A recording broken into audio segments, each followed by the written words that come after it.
Neste momento tão especial de adoração a Deus, em que João Ribe Palharim pregará com unção e autoridade a mensagem transformadora do Evangelho, os pregadores do telhado convidam você a abrir seu coração e permitir que o Espírito Santo fale aos seus ouvidos a palavra que transformará a sua vida.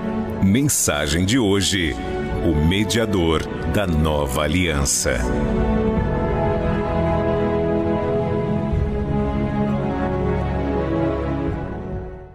Pega a palavra de Deus e abra na carta aos Hebreus, capítulo 12, versículo 24. Está escrito assim: e a Jesus, o mediador de uma nova aliança, e ao sangue da aspersão, que fala melhor do que o de Abel. Amém? Vou ler de novo. E a Jesus, o mediador, está vendo que está com um M maiúsculo aí? O mediador de uma nova aliança, e ao sangue da aspersão, que fala melhor do que o de Abel. Abel sendo lembrado aqui, hein? Abel sendo lembrado aqui. Abel que não tinha pecado nenhum, que morreu, foi assassinado. O sangue de Abel sempre foi considerado um sangue excelente. Mas aqui a palavra está dizendo que o sangue de Jesus fala mais, fala melhor do que o sangue de Abel. Então agora eu leio e toda a igreja que está comigo aqui em São Paulo, na sede da Paz e Vida, repete em seguida. Vamos lá. E a Jesus, bem alto, e a Jesus, o mediador de uma nova aliança, e ao sangue da aspersão, que fala melhor do que o de Abel. Amém? Quem crê que Jesus derramou o seu sangue na cruz do Calvário? Então desocupe as tuas mãos e vamos aplaudir ao nome de Jesus. E enquanto você aplaude, abra a tua boca e diga glória ao teu nome, Senhor. Diga glória, glória, glória ao teu nome, Senhor. Vai aplaudindo e glorificando. Abre a boca, não tenha vergonha não. Diga glória, glória, glória. Fala assim: Senhor, fala comigo pelo sangue de Jesus. Fala melhor comigo, Senhor. Pai querido, recebe o louvor de todo este povo que te glorifica e te aplaude. Vem com teu Espírito Santo, tome a boca do pregador. Fale com cada vida aqui presente e com quem está ouvindo à distância. Envia a tua palavra com poder e autoridade. E que a tua palavra vá, percorra toda a terra e produza o resultado para o qual está sendo mandada. Em nome do Senhor Jesus. Diga amém, Jesus. Quem tiver lugar pode sentar. Por que este versículo está dizendo que o sangue de Jesus fala melhor do que o de Abel? Porque há um consenso teológico de que quando Abel foi assassinado e o sangue dele escondido, seu irmão Caim, depois de matá-lo, além de esconder o cadáver, cobriu até o sangue e jogou também num buraco, cobriu de terra, escondeu o sangue de Abel. Ele abriu uma cova e colocou ali o cadáver do seu próprio irmão. E a gente lê no livro de Gênesis que Deus, quando vai falar com o assassino, diz: o que foi que você fez? O sangue do teu irmão clama a mim desde a terra. Maldito és tu, e maldita é a terra que abriu a boca para beber o sangue do teu irmão. Então o sangue de Abel clamava a Deus por justiça e clamava a Deus por vingança. O sangue de Abel queria justiça e queria vingança. Esse é um conceito teológico comum entre todos os eruditos. Não estou falando um pensamento meu, não. Esse é o entendimento da coisa. O sangue de Abel ele fala bem, fala muito, fala alto, mas ele fala por vingança, ele fala por justiça, ele fala por morte. Por isso que o escritor da carta aos Hebreus está dizendo que o sangue de Jesus fala melhor do que o sangue de Abel, porque enquanto o sangue de Abel fala e clama por vingança, o sangue de Jesus fala melhor e clama por perdão. Enquanto o sangue de Abel clama por justiça, e quer justiça a qualquer custo, quer que o pecador pague, o sangue de Jesus fala melhor, porque ele clama em favor do pecador, da pecadora, pedindo para que a justiça não seja feita, para que o pecador não receba aquilo que merece, e sim Jesus, que já recebeu os nossos pecados sobre ele. O sangue de Jesus, ele fala melhor do que o sangue de Abel por todos esses motivos. Mas aqui, o que chama atenção é que Jesus é o mediador de uma nova aliança. Essa nova aliança é que nós temos que entender a nova, baseando-se na velha. Para a gente entender a nova, tem que entender a velha, porque se ele veio com uma nova aliança, como que era a velha? A velha aliança era assim. Deus queria salvar um povo na terra. Ele chamou o maior profeta daquela época, um profeta inigualável, um profeta tão extraordinário que Deus mesmo um dia vai dizer: se há profeta na terra, eu falo com ele através de sonhos e de visões. Não é assim com meu servo Moisés, com quem eu falo cara a cara. Então Moisés era um profeta extraordinário. Ele foi levado até o Monte Sinai por Deus, e Deus entregou para ele as tábuas da lei, explicou tudo o que queria para o povo dele ser salvo. E entre todas as coisas que Deus mandou Moisés fazer, havia a Arca da Aliança. Essa Arca da Aliança deveria conter dentro dela, além do maná, deveria conter as tábuas da lei, principalmente porque é uma aliança registrada e fundamentada na lei de Deus, uma aliança com o seu povo. E quando Deus mandou Moisés edificar o tabernáculo e constituir Arão, seu irmão, como sacerdote, e aos filhos também de Arão, e Arão era o irmão mais velho de Moisés, Deus fala assim: a Arca da Aliança tem que ser guardada no lugar mais sagrado do tabernáculo, no Santo dos Santos, e ninguém pode entrar ali o tempo todo, porque se alguém entrar ali o tempo todo, vai morrer. E só pode entrar ali, diante da minha aliança, com sangue nas mãos, consciente de que é um pecador, uma pecadora que precisou do perdão. O sacerdote, além de entrar ali para pedir o perdão pelos pecadores e pecadoras, ele vai ter que levar sangue pelos seus próprios pecados. Se o sacerdote entrar ali com pecado, ele morre, então ele tem que ter sangue. Ele não pode entrar ali a todo tempo. Você sim, Moisés, pode entrar a hora que quiser, aqui com você eu falo face a face, mas os outros não. E a Arca da minha aliança tem que ficar escondida no lugar mais sagrado e protegida por um véu grosso, para que ninguém cruze aquele véu, para que não morra, para que não pereça. Então a aliança antiga era baseada nisso, na lei de Deus, no temor do Senhor, e nesse princípio de que para entrar ali, somente com sangue, e não era qualquer sangue, tinha que ser de uma vítima pura, imaculada, sem defeito. E através daquela aliança, daquele lugar sagrado, através da arca, Deus falava, Deus aparecia. Então eu quero que você vá comigo no livro de Levítico, rapidinho, capítulo 16, versículo 2, para você entender esta velha aliança. Levítico, capítulo 16, versículo 2.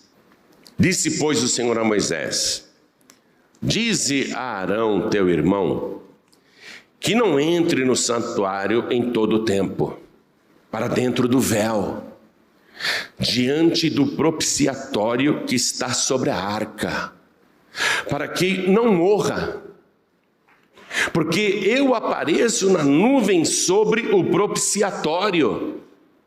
Então, a arca era um baú grande e tinha uma tampa em cima. Essa tampa em cima que guardava lá dentro da arca as tábuas da lei e o maná. Essa tampa era chamada de propiciatório. Ela tinha 2 querubins que cobriam o rosto com suas asas. Não era possível idolatrar aqueles querubins porque eles não mostravam rosto nenhum, porque ninguém pode ver a face de Deus. Então, para entrar ali, tinha que ser com sangue, e o sangue tinha que ser aspergido sobre o propiciatório. Por que chamava propiciatório? Porque tornava o ser humano propício a Deus, favorável a Deus. Para que o ser humano pudesse ser favorável a Deus, para que Deus tivesse boa vontade e salvasse o ser humano, ele tinha que entrar com sangue. Isso o sumo sacerdote, só o sumo sacerdote, e não o tempo todo. Porque eu apareço na nuvem, olha só, sobre o propiciatório. Aquilo que tornava o pecador propício a Deus. Aquilo que fazia com que o pecador pudesse receber o favor de Deus, o perdão de Deus. Eu apareço na nuvem sobre o propiciatório. Não pode entrar o tempo todo. Eu apareço lá. Eu apareço lá. Leia o versículo 1. E falou o Senhor a Moisés depois que morreram os 2 filhos de Arão, quando se chegaram diante do Senhor e morreram. Você já pensou? 2 filhos do sumo sacerdote morreram? Deus não falou, é filho do sumo sacerdote, eu vou poupar dessa vez. Eles entraram lá sem sangue nas mãos, sem ter condição espiritual. Entraram de qualquer maneira e morreram. Olha o temor que o povo tinha. E Deus falou, até o Arão, hein? Fala para ele não entrar o tempo todo não, Moisés. Não passar o véu. Porque eu apareço sobre o propiciatório.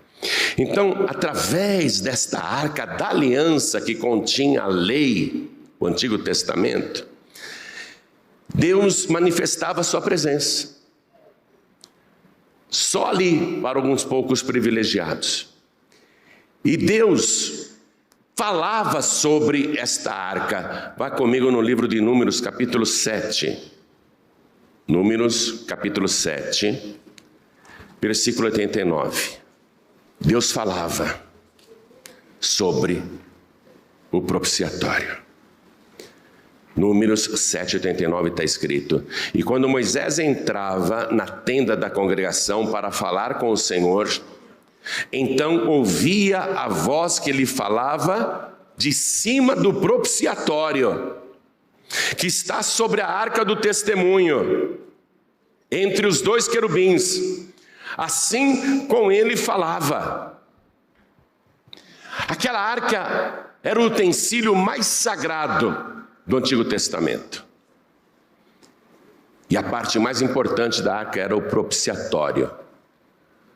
Porque ali Deus aparecia, tem sangue, o sangue é perfeito, é imaculado, Deus conferia os seus requisitos, então ele falava, ou com Moisés ou com Arão, mas só eles podiam entrar lá.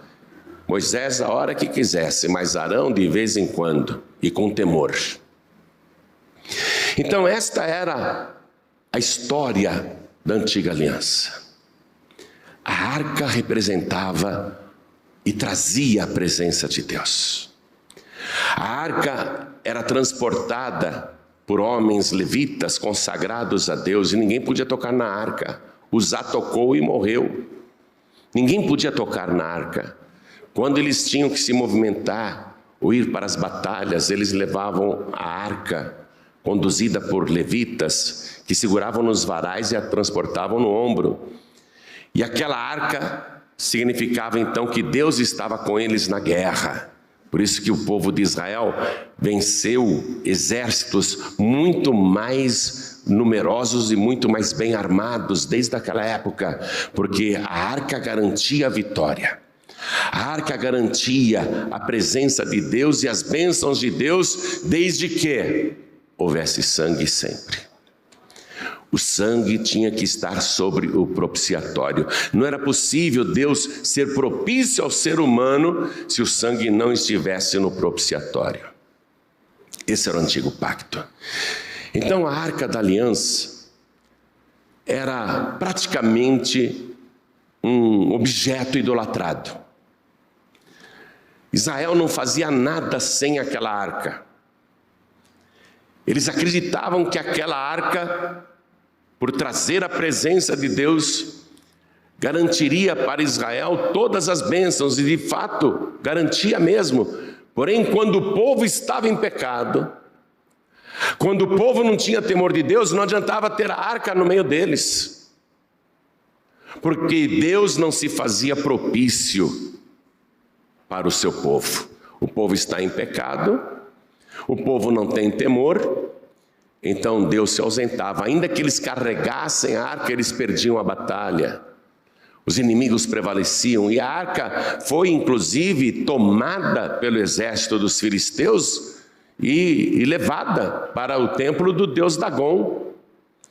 Quer dizer que só a arca em si não era a presença de Deus. Para que houvesse a presença de Deus, era necessário o pacto da lei e o sangue no propiciatório. O povo tinha que ter temor. E assim foi durante muito tempo. Quando Salomão construiu o seu templo, ele colocou aquela arca ali dentro. Agora a arca tem uma casa fixa, tem um lugar de repouso. A arca não fica mais em tendas, mas mesmo no templo de Salomão havia aquele lugar reservado, exclusivo, que era o Santo dos Santos. Continuava o ritual.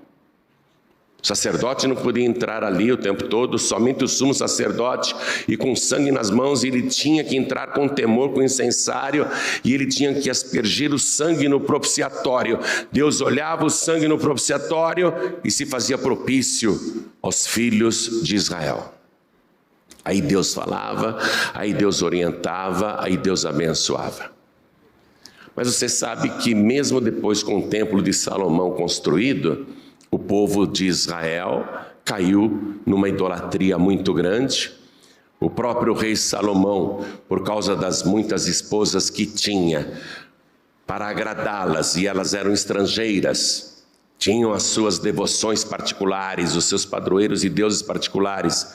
Elas seduziram Salomão para que construísse em Israel templos para os seus deuses. E Salomão, querendo ficar bem com todo mundo, começou a agir politicamente, e para ficar bem também com as suas concubinas, começou a construir templos de deuses pagãos. Aí não adiantou mais nada ter a arca, não adiantou mais nada ter o templo, não adiantou mais nada aquele povo ser chamado o povo de Deus.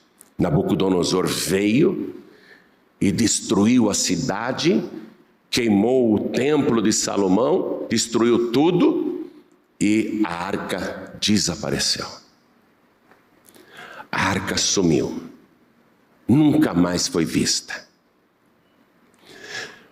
O povo de Israel vai ficar centenas de anos sem a arca, sem a glória de Deus. Aí vem Neemias, reconstrói o templo, mas juntamente com Esdras é um templo muito, muito pobrezinho, perto do que era o templo de Salomão.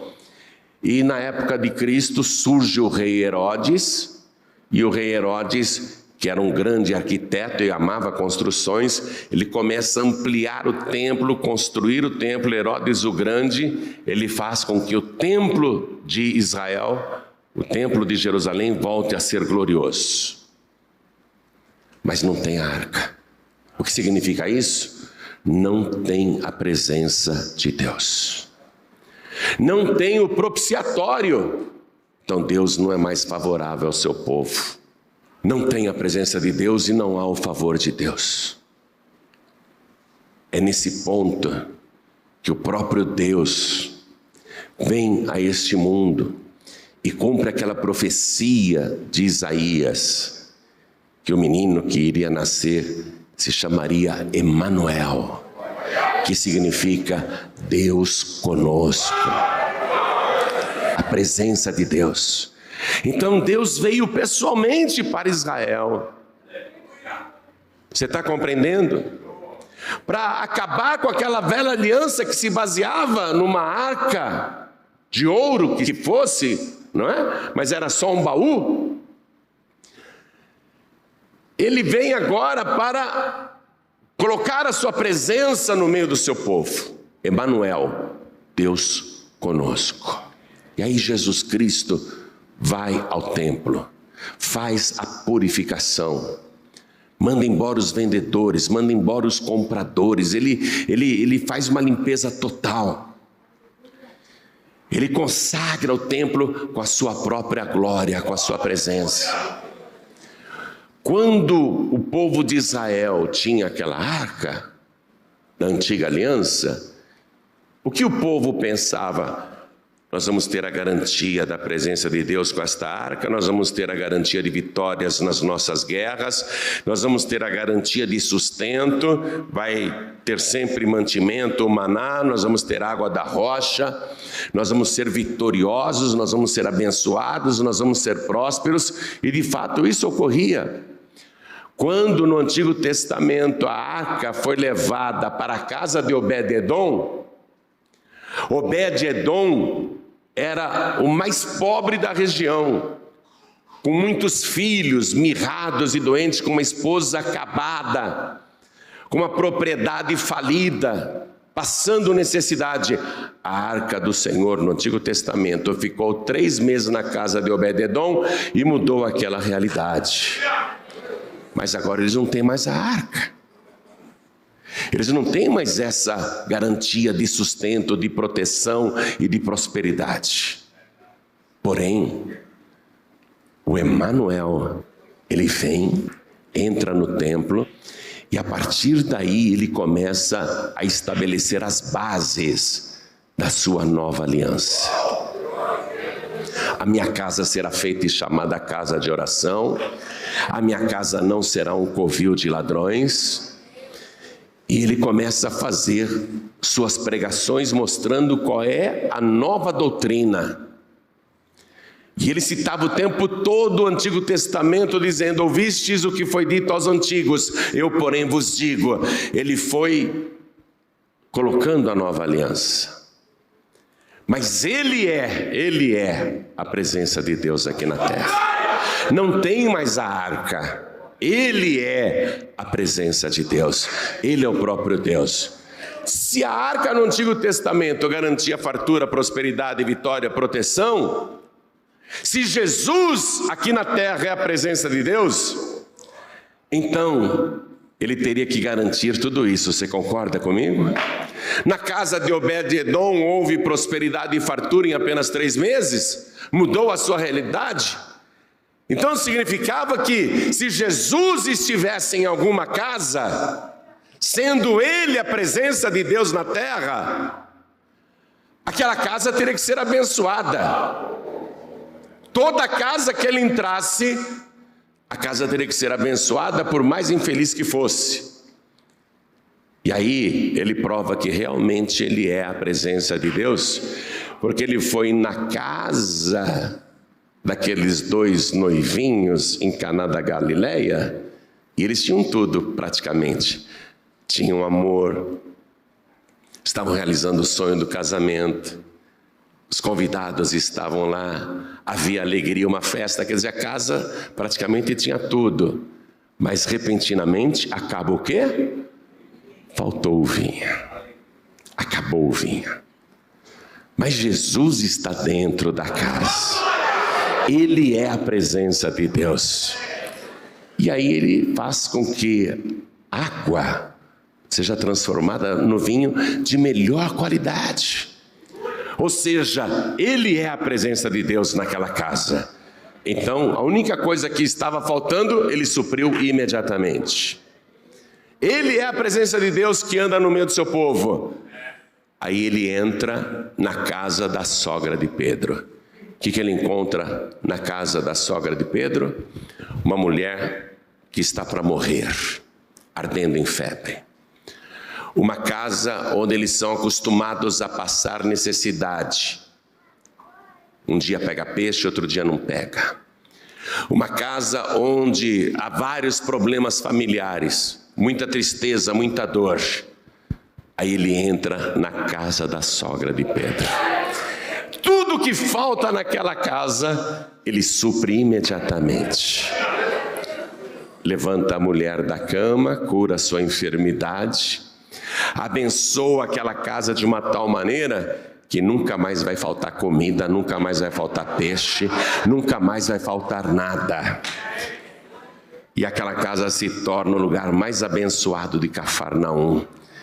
Diariamente trazem no final do dia centenas e centenas de cegos, mancos, aleijados, ressecados, endemoniados, aflitos, desesperados, deprimidos, sofredores. E diz a palavra que de dentro da casa ele curou a todos. A presença de Deus começa a garantir tudo o que falta. Ele é a presença de Deus. Quando Jesus foi na casa de Simão o leproso,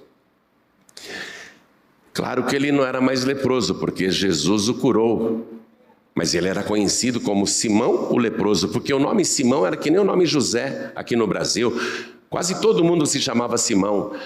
Então, para distinguir de qual Simão eles estavam falando, eles diziam o leproso, só que Simão não era mais leproso, ele foi curado por Jesus. E Simão, o leproso, deu na casa dele um banquete para Jesus. Na casa de Simão, o leproso, tem tudo agora: saúde, fartura, comunhão. E Jesus está dentro da casa daquele homem. Mas falta uma coisa na casa de Simão, o leproso, que Jesus vai suprir.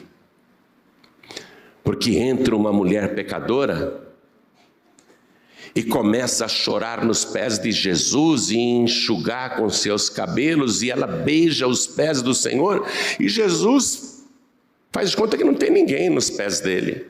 Continua na mesa conversando com todo mundo, e aquela mulher chorando, banhando os pés de Jesus com lágrimas, enxugando com seus cabelos.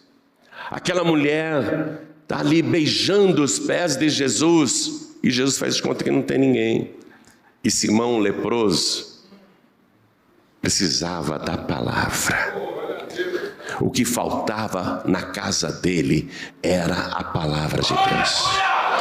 Ele tinha saúde, ele tinha comunhão, ele tinha a presença do Senhor, ele tinha tudo, vida restaurada, mas ele não tinha a palavra. Ele não tinha misericórdia pela palavra.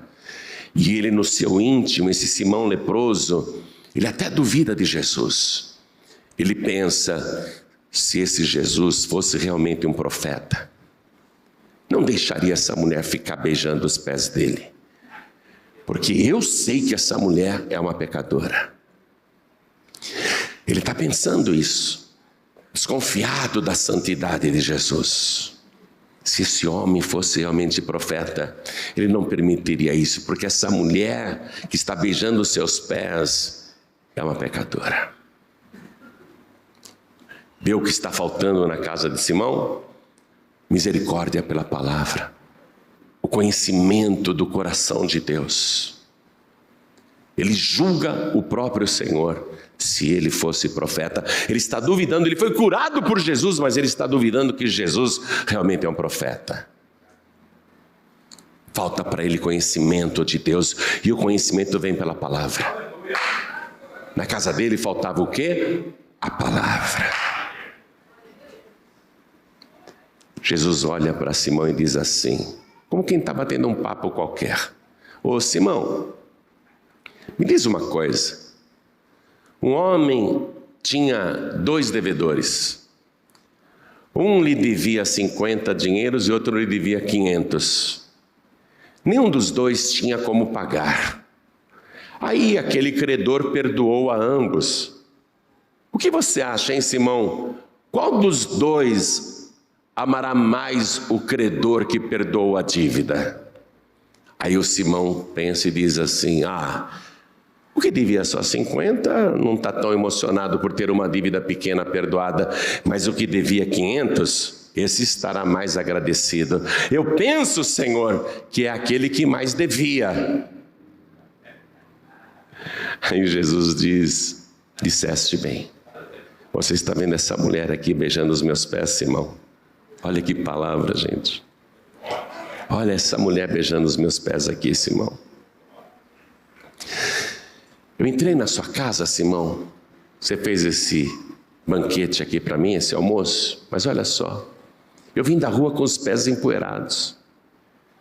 E você não me deu uma bacia com água para lavar os meus pés. E esta mulher, desde a hora que entrou, não cessa de lavar os meus pés, mas com as suas próprias lágrimas.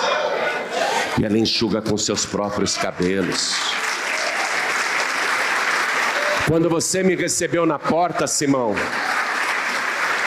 você ficou contente que eu cheguei na tua casa, mas você não me beijou. Você não me deu boas-vindas. Você não me deu um ósculo. Porque a saudação naquela época era assim, né? Não é como você encontra, por exemplo, um parente seu, pode ser tio, tia, primo, prima, irmão, irmã, às vezes até amigos, amigas. A gente não beija? Não tem esse costume de dar um beijinho? No Rio são 2 beijinhos, em São Paulo é um só. A gente não tem esse costume? Naquela época também tinha o costume. Quando chegava um visitante, o dono da casa devia dar um ósculo, um beijo no visitante. E Jesus disse: Simão, quando entrei na tua casa, você não me deu o ósculo, você não me beijou. Mas esta mulher, desde que entrou, ela está há um tempão e não para de beijar os meus pés. Por isso eu te digo, Simão, quem pouco é perdoado, pouco ama. Quem muito é perdoado, muito ama. Então estava claro porque Simão leproso, que foi curado por Jesus, julgou o Senhor, porque ele amava pouco. Recebeu um grande milagre, mas amava pouco, porque ele se sentia justo. Ele achava que por ser fariseu, ele era um homem justo. Essa era a religião dele. Ele achava que não tinha tantas contas a prestar a Deus. Mas aquela pecadora sim. Aquela mulher estava carregada de pecados. Jesus sabia que a dívida dela era muito grande. E depois de ter falado isso para Simão, Jesus olhou para a mulher, que continuava chorando, beijando os seus pés. Jesus disse para ela: filha,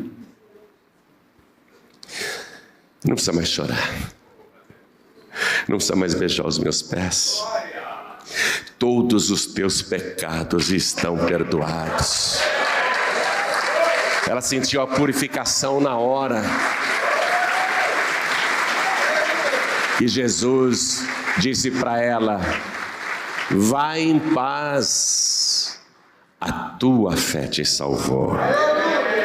Aquela mulher foi salva. O Simão eu não sei, tá? O Simão eu não sei se foi salvo, mas aquela mulher foi salva, porque muito amou, porque muito foi perdoada.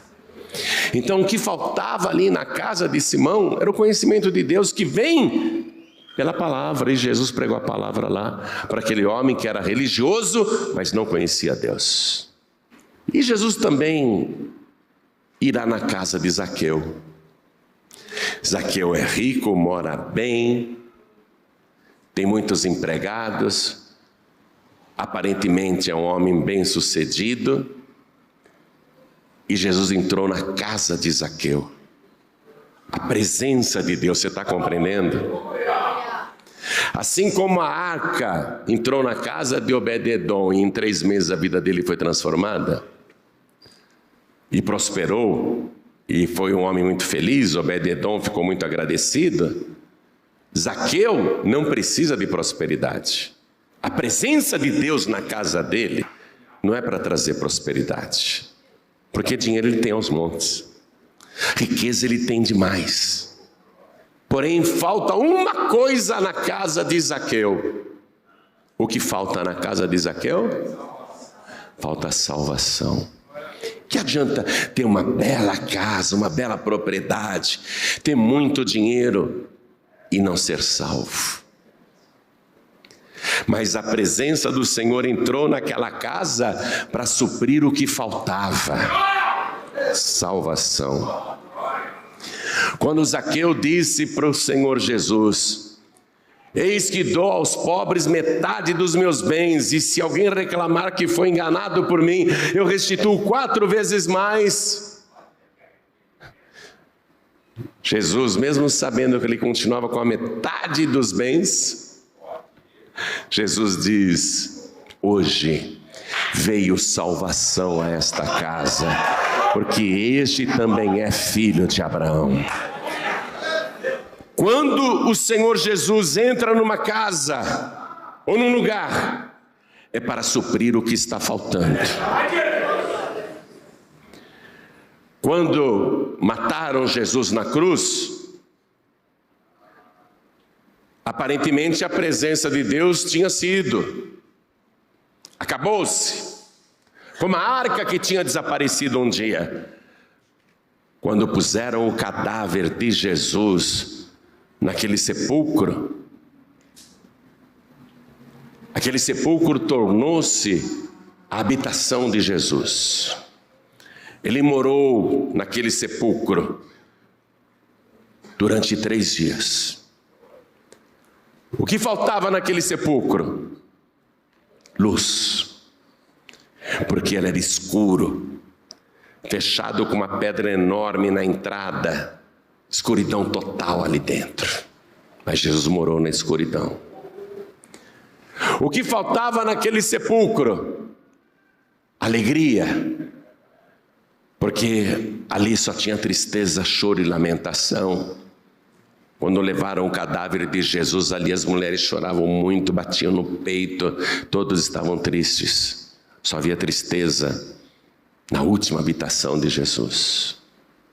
O que faltava ali? Vida, porque a morte estava lá dentro. Evangelho de Mateus, capítulo 27, versículo 57. Que fala sobre a sepultura de Jesus. E vinda já a tarde, chegou um homem rico de Arimateia, por nome José, que também era discípulo de Jesus. Este foi ter com Pilatos e pediu-lhe o corpo de Jesus. Então Pilatos mandou que o corpo lhe fosse dado. E José de Arimateia, tomando o corpo, envolveu-o num fino e limpo lençol, e o pôs no seu sepulcro novo, que havia aberto em rocha. José de Arimateia, o homem rico, sabia que um dia iria morrer, e em vida ele mandou cavar um sepulcro numa montanha. Somente ricos faziam isso, porque os pobres colocavam seus cadáveres em grutas naturais, em cavernas naturais. Os ricos podiam mandar fazer um sepulcro bonito, colocar um leito no chão de mármore para o cadáver ser postado, deitado. Só os ricos tinham condição de mandar cavar o sepulcro numa montanha. Era uma kitnet funerária.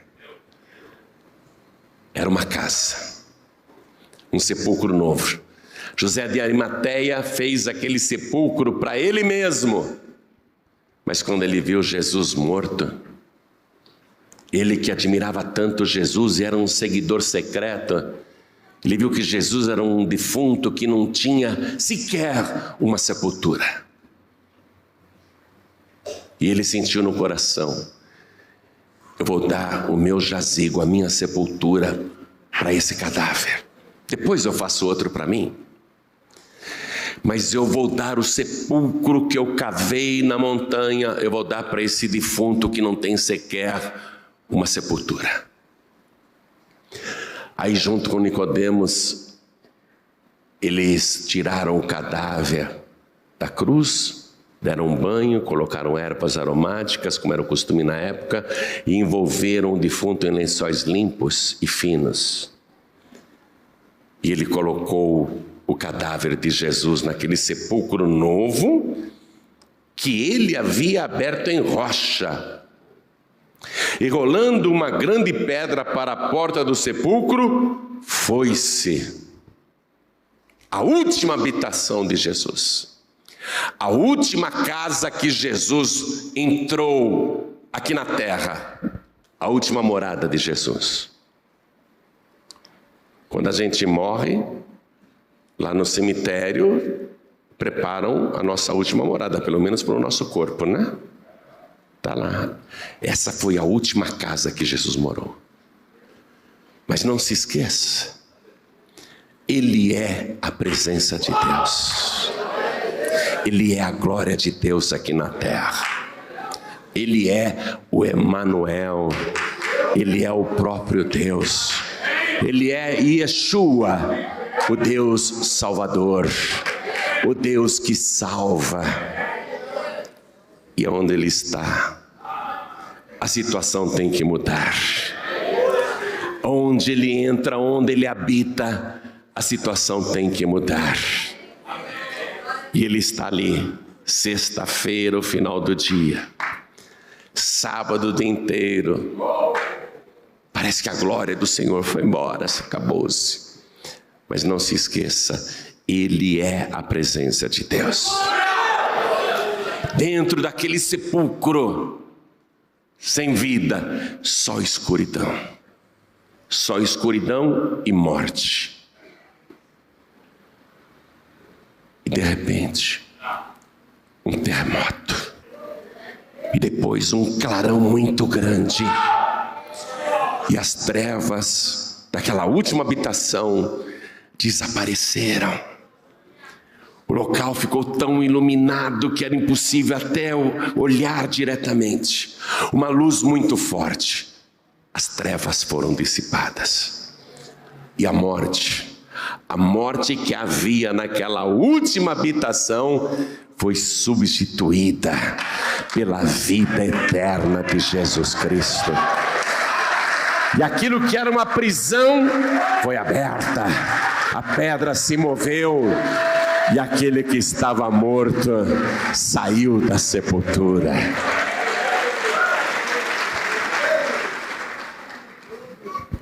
Jesus precisa estar na tua casa. Não a arca, mas Ele que traz com Ele a aspersão do seu sangue. Ele é o nosso propiciatório. É Ele que nos torna favoráveis, que faz com que Deus também nos seja favorável. É Ele, com seu sangue, a presença do Senhor, que supre todas as necessidades. Por isso ter dito, eu vim para que todos tenham vida e a tenham com abundância. A presença dEle garante que não vai faltar o pão de cada dia, que não vai faltar a água nem para o teu corpo, nem para a tua alma. A presença dEle garante que haverá pastos verdejantes.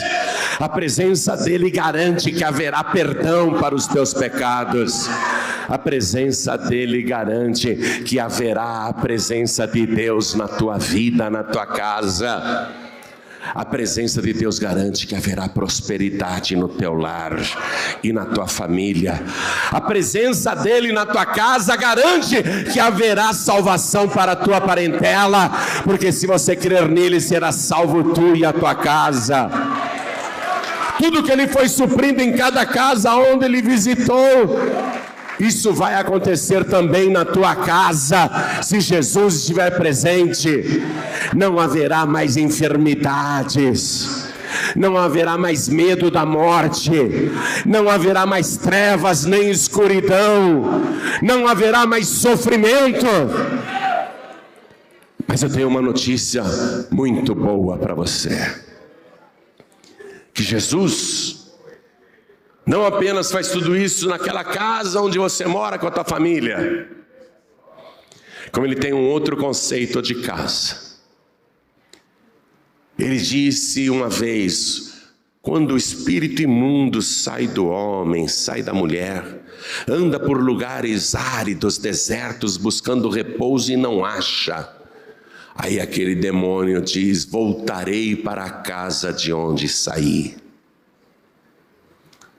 E quando ele volta, ele não consegue entrar, porque a casa está limpa, varrida, adornada pela palavra.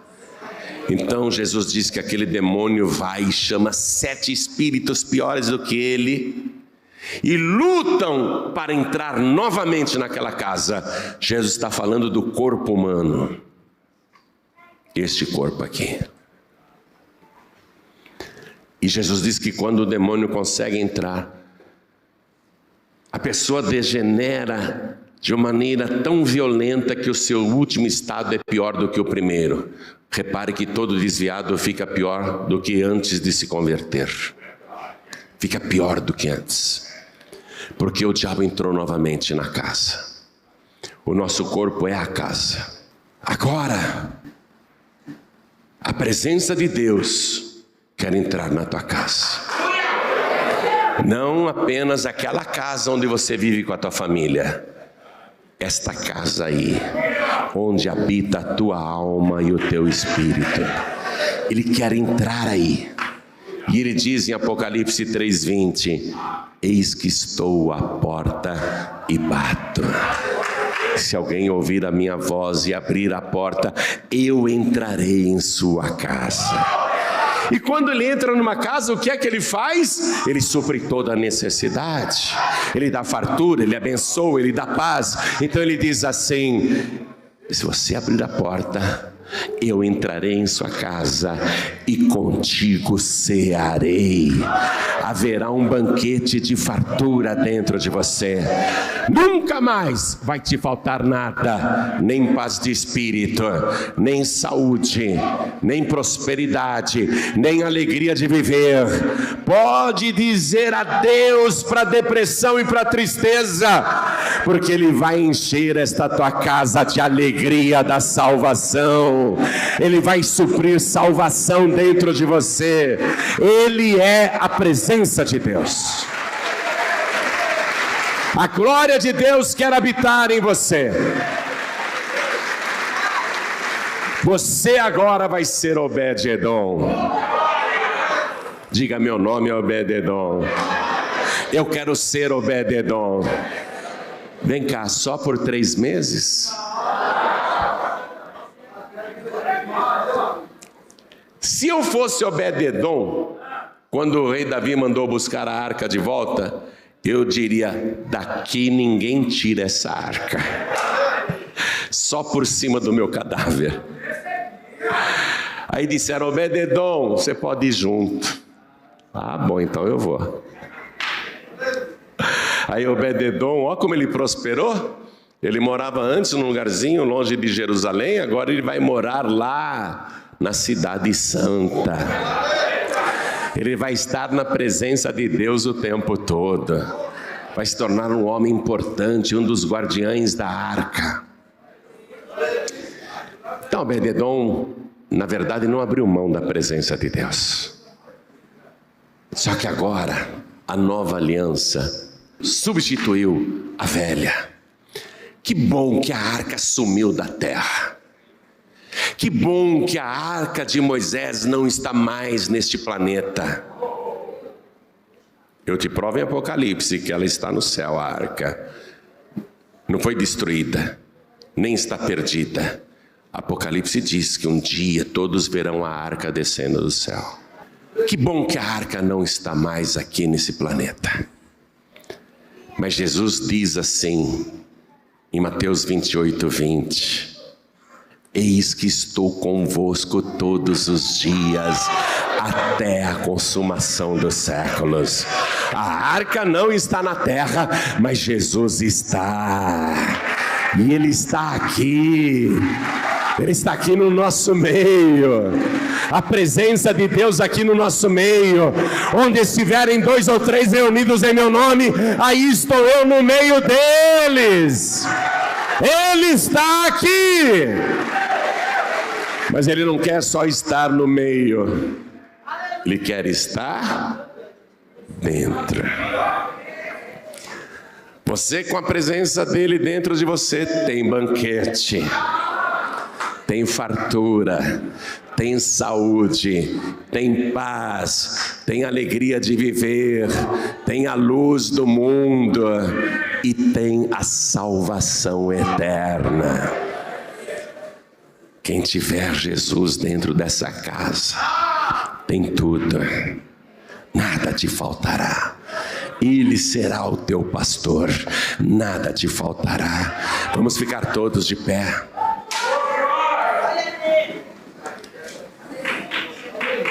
Que bom que a arca do Antigo Testamento foi substituída por essa nova aliança, aliança eterna, aliança presente, aliança permanente. Chegou a hora de você abrir aí a tua casa, se quiser, não é? Para deixar Jesus entrar para valer. Ele bate. E não é de hoje que ele está batendo, hein? Fala sério. Há quanto tempo ele está batendo? Você pensa que ele se cansou? Ele continuou batendo porque sabia que um dia você estaria aqui, na presença dele, sentindo a presença dele.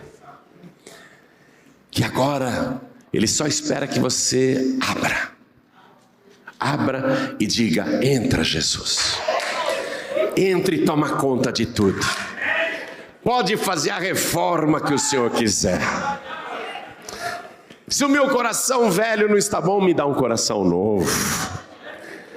Tira esse espírito aflito, cansado, desesperado, e me dá um espírito novo. Me dá o teu Espírito Santo. Habita em mim, Senhor. Ele está esperando você falar isso agora. Oh, Jesus, seja bem-vindo. Ele está esperando, Ele está esperando você fazer o que Simão leproso não fez.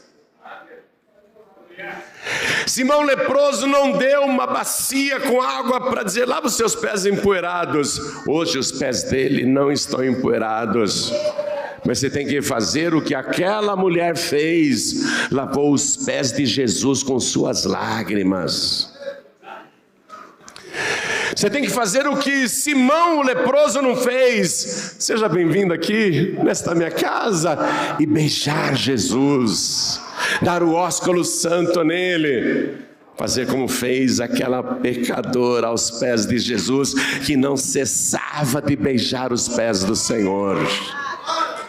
Se você fizer isso agora, entra, Jesus. Seja bem-vindo, Jesus. Se você fizer isso agora, Ele vai entrar para valer. A tua vida vai ser transformada pela presença dEle. Porque na casa que Ele está, a bênção vem junto. A fartura, a prosperidade, a saúde, a paz, a salvação. A salvação.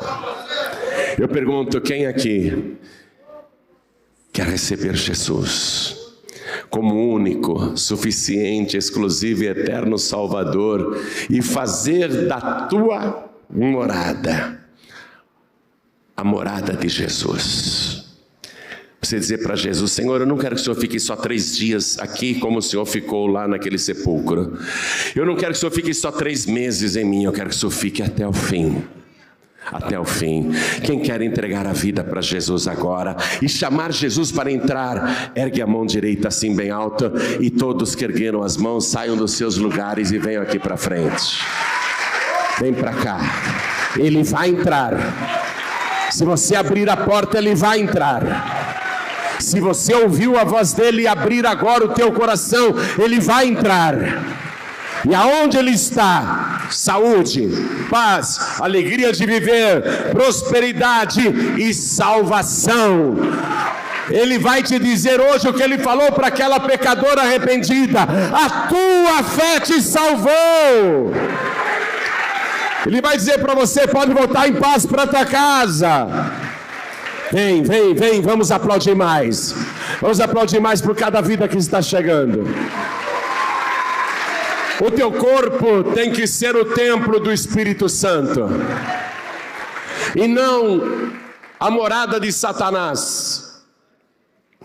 Se você está afastado, afastada, eu não tenho dúvida nenhuma que os demônios estão lutando para tomar conta, e se eles tomarem conta total, triste será o teu final. Filho pródigo e filha pródiga, até quando você vai ficar fora da casa do Pai? Até quando você vai estar neste mundo dando oportunidade para o diabo te matar? Para o diabo entrar e fazer a arruaça que ele quiser com você? Filho pródigo, filha pródiga, pensa que ele parou de te amar? Pensa que ele se esqueceu de você? Ele só está batendo e dizendo: deixa eu entrar de novo. Eu fiquei do lado de fora, mas nunca te abandonei. Por onde você foi, eu também fui. Você andou por lugares que eu não gostaria, mas eu fui para te proteger. Sempre do lado de fora, sempre do lado de fora. Mas ouve a minha voz agora, filho pródigo, ouve a minha voz, filha pródiga: deixa eu entrar de novo, deixa eu entrar outra vez. Vem, filho pródigo, você quer deixar ele entrar outra vez? Vem, filha pródiga, sai do teu lugar, vem, isso, vem, vamos aplaudir, vem. Fala: entra, Senhor, entra, entra, e tira todo o demônio que tentou entrar. Tira toda a perturbação que tentou me possuir. Vem para cá, Ele vai te libertar dos vícios. Se voltou a se viciar, Ele vai te livrar. Se voltou a fazer coisas erradas, Ele vai te perdoar. Vem, filho pródigo, vem, filha pródiga. E eu vou dizer uma coisa para você. Eu sei que toda vez que eu entro na presença dEle, Deus me vê de maneira favorável. Deus olha para mim e me favorece, por causa do sangue que Jesus aspergiu sobre mim. Olha, entenda isso. Olha para mim, cada pessoa. Olha para você mesmo, entenda isso. Hoje, você é a arca da aliança. O teu corpo é a arca da aliança. Hoje a nova lei está dentro de você. A presença dele está dentro de você. Por que agora Deus me olha e me vê de maneira favorável? Porque a tampa aqui, ó, a tampa dessa arca está aspergida com o sangue de Jesus.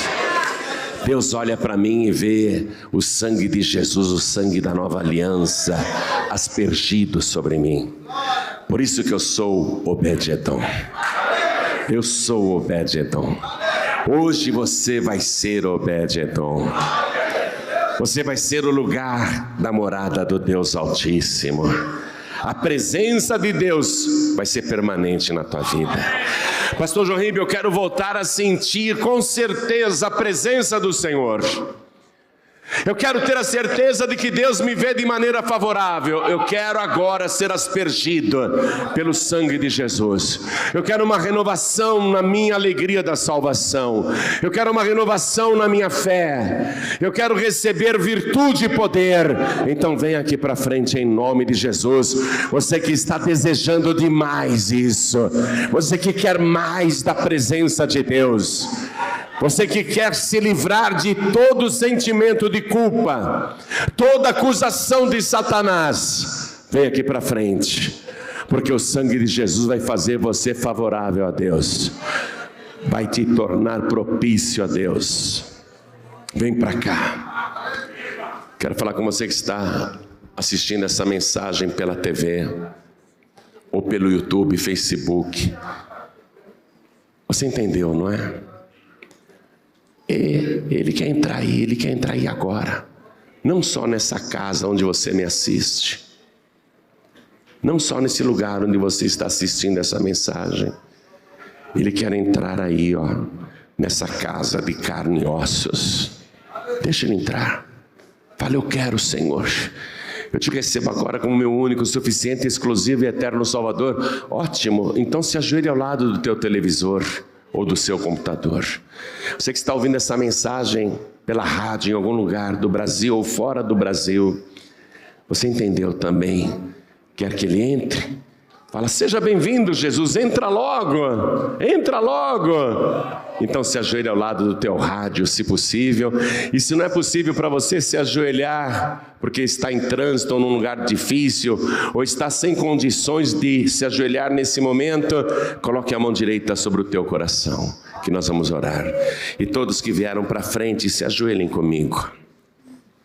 Você agora é como aquele lugar onde a palavra era guardada e onde ficava o sangue sobre o propiciatório.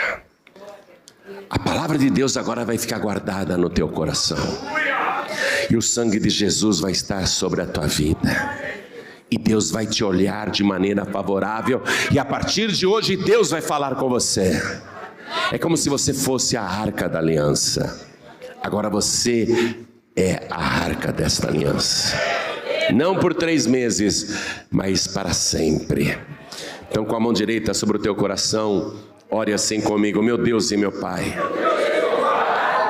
eu aprendi que aonde o Senhor entra, as trevas desaparecem, a tua luz passa a brilhar, a morte dá lugar à vida, e aquilo que faltava é suprido generosamente. Eu aprendi que aonde o Senhor está, há perdão, há salvação e há também conhecimento da tua palavra. E é por este conhecimento que eu me ajoelho agora para pedir ao Senhor que entre, faça uma morada poderosa em mim. Entra agora e faça em mim, e faça dentro de mim o que o Senhor quiser. O que o Senhor quiser mudar, pode mudar. O Senhor manda. Entra em mim, Senhor, e faz a tua obra, manifesta a tua glória e fala comigo de toda maneira. Fala o tempo todo comigo e manifeste-se na minha vida todos os dias. Eu quero que o Senhor todos os dias fale comigo, esteja comigo, e eu tenho esse direito, porque o sangue de Jesus está aspergido sobre a minha vida. A partir de agora, por causa do sangue do Senhor Jesus, eu estou na nova aliança. As coisas velhas já passaram, faça tudo novo na minha vida. Vem, Senhor, e eu quero, dentro deste favor, desfrutar da alegria da minha salvação. Escreve, Senhor, o meu nome no livro da vida. Registra o meu nome no teu santo livro e me ajuda a perseverar até o fim, para que eu nunca saia da tua presença, para que eu nunca me desvie, para que o Senhor nunca saia de dentro de mim.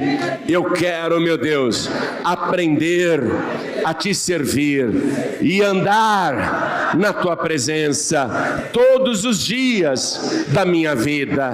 Não permita que o meu nome seja arriscado do livro da vida, mas me dá, Senhor, do teu Espírito, me dá, Senhor, conhecimento da tua palavra, para eu perseverar até o fim, por Jesus Cristo, o meu único suficiente, exclusivo e eterno Salvador, para todos sempre. Amém.